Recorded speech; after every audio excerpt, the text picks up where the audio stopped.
Bapak Jokowi ini selalu mengatakan saya tidak menciptakan ajaran baru.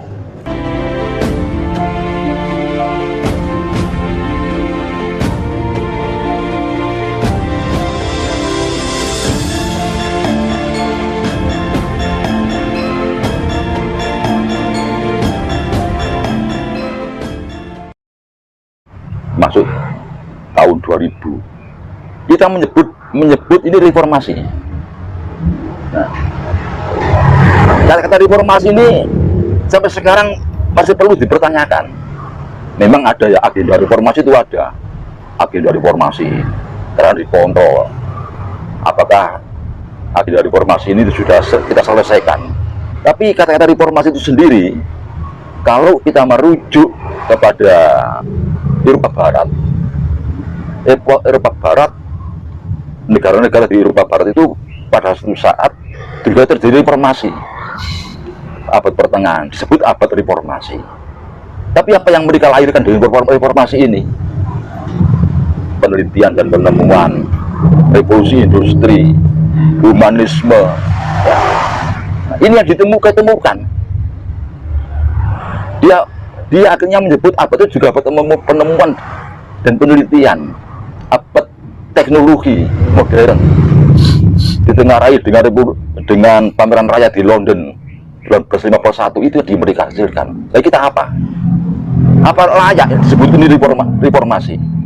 Iya. Apa layak disebut abad reformasi? Karena Bung Karno mengatakan revolusi belum selesai. Iya. Yang mau direformasi apanya? Nah, sehingga pada masa reformasi di Eropa ini, Eropa menoleh ke belakang kepada negara-negara di Eropa pada zaman Yunani kuno, Romawi kuno. Jadi di Eropa Barat pernah terjadi 2 kali reformasi pada saatnya jatuhnya Bizantium, ya.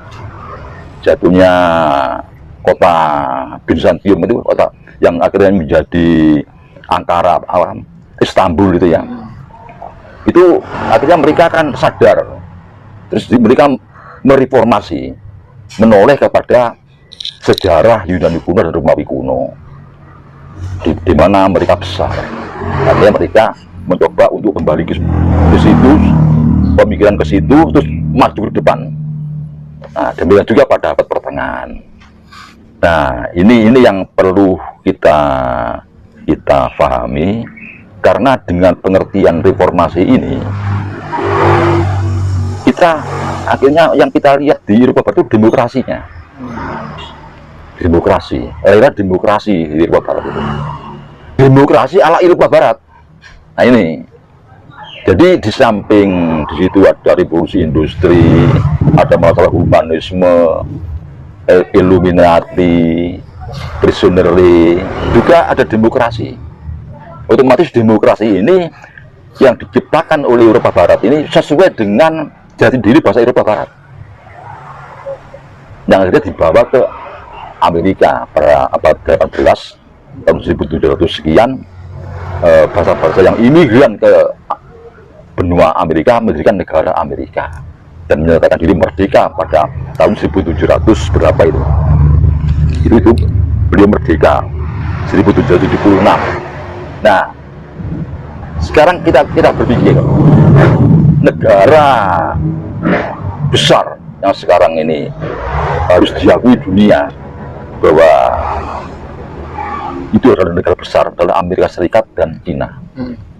Nah, jadi saya mengatakan bahwa imigran dari Eropa, terutama Inggris, masuk ke benua Amerika. Di sini ada seorang militer, seorang jenderal, namanya George Washington. Nah ini yang menarik. Akhirnya George Washington ini menggerakkan pasukannya, menggerakkan rakyatnya di Amerika untuk melawan Inggris. Kalau dia orang Inggris, akhirnya merdekalah Amerika Serikat, dinyatakan merdeka dari Inggris. Nah ini George Washington ini menjadi bapak bangsa. Kalau di Indonesia, Bung Karno. Nah itu maksud saya. Jadi George Washington ini akhirnya mendirikan negara Amerika Serikat itu. Apa yang diajarkan George Washington? Patriotisme. George Washington mendirikan rasa kebangsaan, menanamkan rasa kebangsaan, patriotis. Nah, kenapa? Joshua itu pernah menoleh ke belakang. Zaman Romawi kuno.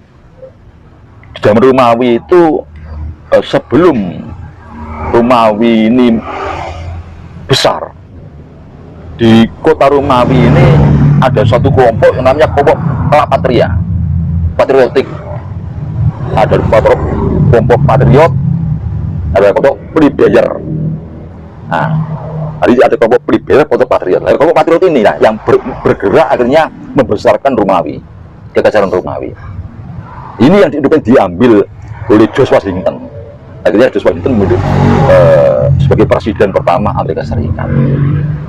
Nah, setelah George Washington, muncul lagi di Amerika itu seorang tokoh namanya Thomas Jefferson.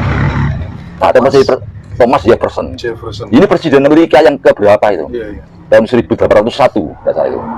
Thomas Jefferson ini. Nah, beliau itu mengajarkan tentang Declaration of Independence. Inilah yang jadi ideologinya orang Amerika Serikat. Declaration of Independence. Ini yang diciptakan oleh Thomas Jefferson. Nah, akhirnya Amerika itu menjadi besar karena mereka ini bertumbuh pada dua ajaran ini, George Washington dan Thomas Jefferson. Patriotisme dan liberalisme ekonomi liberal. Nah, sampai sekarang pun ini buat pegangan. Jadi Amerika Serikat ini punya dua bapak bangsa yang dipakai buat pegangan untuk maju. Nah, sedangkan bapak bangsa ini melahirkan ajaran berkiblat kepada ajaran bangsanya sendiri zaman lampau, Romawi kuno. Nah, ini. Nah, yang kedua, Cina. Tadi kan saya katakan bahwa negara yang paling hebat sekarang di dunia ini Amerika Serikat dan Cina. Cina juga demikian. Tahun 1946 lahir seorang Mao Zedong. Ya, Mao Zedong. Ya, dia yang mendirikan Cina komunis. Nah, dia mengajarkan apa? Revolusi budaya. Nah, di sampingnya ada seorang namanya Deng Xiaoping. Deng Xiaoping ini seorang liberal. Walaupun dia pura-pura jadi komunis. Nah, sebab apa? Deng Xiaoping ini sekolahnya di Eropa Barat. Sekolahnya kuliah di Eropa Barat. Nah, sehingga Deng Xiaoping dan Mao Zedong ini itu bermain, walaupun sekali-sekali dia tubrukan karena tidak sesuai. Tapi sesungguhnya ya. Deng Xiaoping pinter, dia akhirnya pura-pura menjadi komunis. Nah, kenapa saya mengatakan pura-pura? Beliau sering mengatakan bahwa ideologi di Cina itu sosialis ala Cina. Nah, sosialis ala Cina, sehingga permainan ini sangat bagus, besarlah Cina. Dan kita punya dua orang tokoh, Bung Karno dan Pak Harto. Nah, ini perlu ini. Jadi kita tidak bisa lepas dari dua itu. Ini harus kita buat pegangan selama ada NKRI ini. Dua beliau ini orang sangat hebat. Nah, karena sangat hebatnya dua beliau ini, ya, sehingga bangsa luar khawatir kalau kita sebagai bangsa ini akhirnya mengikuti jejak dua beliau ini. Apa yang terjadi? Selalu dibenturkan dua ini. Oh, selalu dibenturkan. Itu berarti by design internasional. Nah, by design internasional membenturkan dua tokoh ini. Padahal ini sebenarnya berpasangan. Iya. Berpasangan. Jadi coba ya, Bung Karno itu sebelum kemerdekaan berhasil menggali nilai-nilai luhur dalam kepribadian kita yang kelak akan dijadikan dasar negara.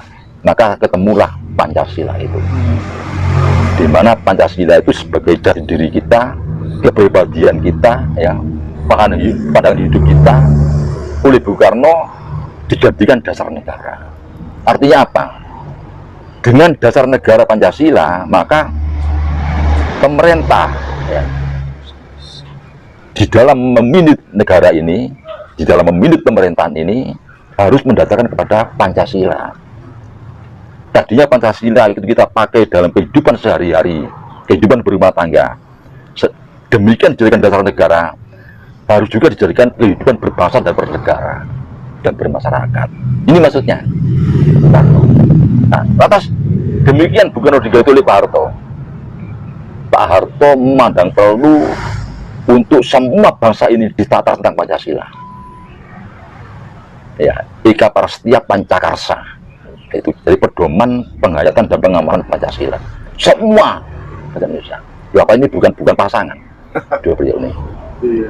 Jadi semua siapapun di Indonesia ini harus ditatar dengan pendidikan P4, Ika Prastia Pancakarsa. Jadi orang-orang dulu tuh semuanya mengikuti pendidikan P4 itu ya? Harus ya, ini pasangan. Kedua, kalau Bung Karno menyatakan ada trisakti pembangunan, berdikari dalam bidang ekonomi, berdaulat dalam bidang politik, berkepribadian dalam bidang budaya. Nah, Pak Harto mengatakan apa? Trilogi pembangunan. Trilogi pembangunan. Ya. Pertumbuhan ekonomi cukup tinggi. Ya. Kedua, pemerataan hasil pembangunan. Ketiga, stabilitas. Sama. Dua roda yang tidak bisa dipisahkan. Nah, kalau Bung Karno mengatakan bahwa hendaknya kita menolak semua paham yang tidak berasal dari persatuan dan kesatuan. Nah, Pak Harto mengatakan apa? Carilah persamaan dalam perbedaan itu dan kembangkan. Sama kan ini? Ini sama. Jadi mereka itu pasangan. Iya. Jadi kita harus mengikuti dua beliau ini. Dua bapak bangsa harus kita ikuti. Pemerintah tidak perlu harus menciptakan GBHN baru. Nah, ini yang kita salut ya. Setelah Pak Harto lengser, semua penggantinya ini rupanya mau menciptakan ajaran baru. Tapi Bapak Jokowi ini tidak.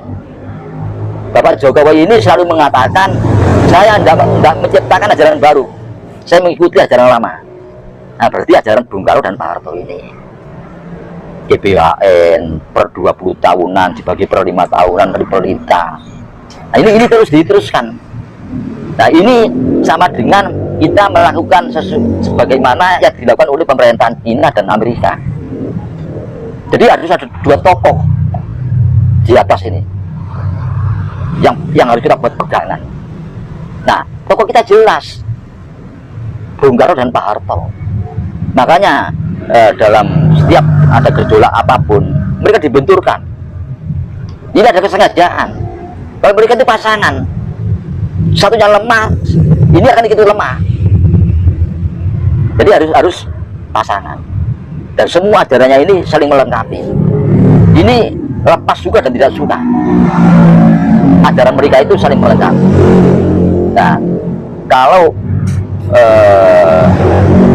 Amerika Serikat dengan George Washington dan Thomas Jefferson, China dengan Mao Zedong dan Deng Xiaoping tadi. Jadi bukan, tapi kita tidak seperti mereka ya. Kita tidak komunis lain, kita tidak liberal lain. Nah, oleh karena itu demokrasi yang dicanang, ya reformasi ya, yang dicanangkan pada masa-masa abad reformasi 2 abad yang lalu dengan demokrasinya ini perlu direformasi malahan. Ternyata demokrasi yang diterapkan kita ini di arah barat ya tidak cocok. Harus kita kontrol dengan kepribadian kita. Cocok apa enggak? Ini harus. Kalau tidak, bukan reformasi namanya itu. Bukan reformasi. Justru sekarang ini harus direformasi lagi. Sesuai tanda dengan percobaan 20 tahun demokrasi ala barat, cocok apa enggak? Nah, ini yang perlu. Kalau kurang pas, ya harus dipaskan sesuai dengan kepribadian kita. Kita menengok ke belakang. Pekerjaan Medang, Kauripan, Singosari, Mojopahit, itu kita tengok ke belakang, sama aja dengan mereka. Mereka sebenarnya tuh begitu.